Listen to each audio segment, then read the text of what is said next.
there BookTube, it's Janet and here I am with my Getting Graphic TBR.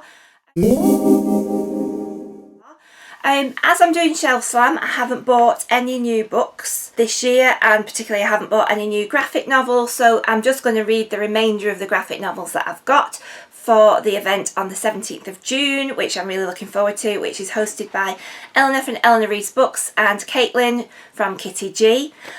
So there are some categories to just sort of get you along with, picking out different sort of genres of graphic novel to maybe just inspire you to try something new. I don't actually have graphic novels to cover all those categories, and obviously as I'm not buying any, then I won't have those, but I'll just show you what I've got. So the first one I've got is Trees by Warren Ellis and Jason Howard, and this apparently 10 years after they landed all over the world and they did nothing, standing on the surface of Earth like trees, exerting their silent pressure on the world as if there were no one here and nothing underfoot. 10 years since we learned that there is intelligent life in the universe, but they did not recognise us as intelligent or as alive. So this is a sci-fi series, and that's the beginning of that one. I've then also got Injections 1 and 2, and this is by Ellis Shalvey and Belair, and this it says, once upon a time there were 5 crazy people and they poisoned the 21st century. Now they have to deal with the corrosion to try to save us all from becoming too weird to support human life. So that's that one. Then I've got the first in the Outcast series, and this is by Kirkman and Isaac Sita. I believe there's a film of this out at the moment and I don't know much about it. But it says it's a new horror series.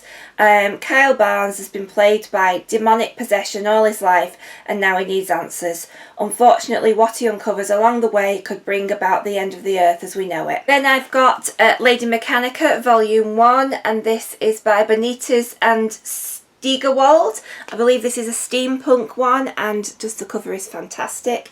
And it says, discover a beautifully illustrated steampunk world of airships, monsters, and one courageous but haunted heroine. So that's fine with me. Then I've got the first volume of Rat Queens, which I know a lot of people have already read. This is by Curtis J. Weeb and Rock Upchurch. And so this is Rat Queens, and so these are a pack of booze-guzzling, death-dealing battle maidens for hire, and they're in the business of killing all the gods' creatures for profit. Meet Hannah and Rockabilly, Elven Mage, Violet, and hipster dwarven fighter Dee, the atheist human cleric, and Betty, the hippie smidgen thief. I've also got the first volume of Sweet Tooth by Jeff Lemire. It says, a decade ago the affliction raged like a forest fire, killing billions, and the only children born since are a new breed of human-animal hybrid. Gus is one of those endangered children, a boy with a sweet soul and a sweeter tooth and the features of a deer. Then I have volume 1 of Harrow County, Cullen Bunn and Tyler Crook. I believe this is a start of a horror series. Young Emmy always knew that the woods surrounding her home crawled with ghosts and monsters, the countless haints of Harrow County.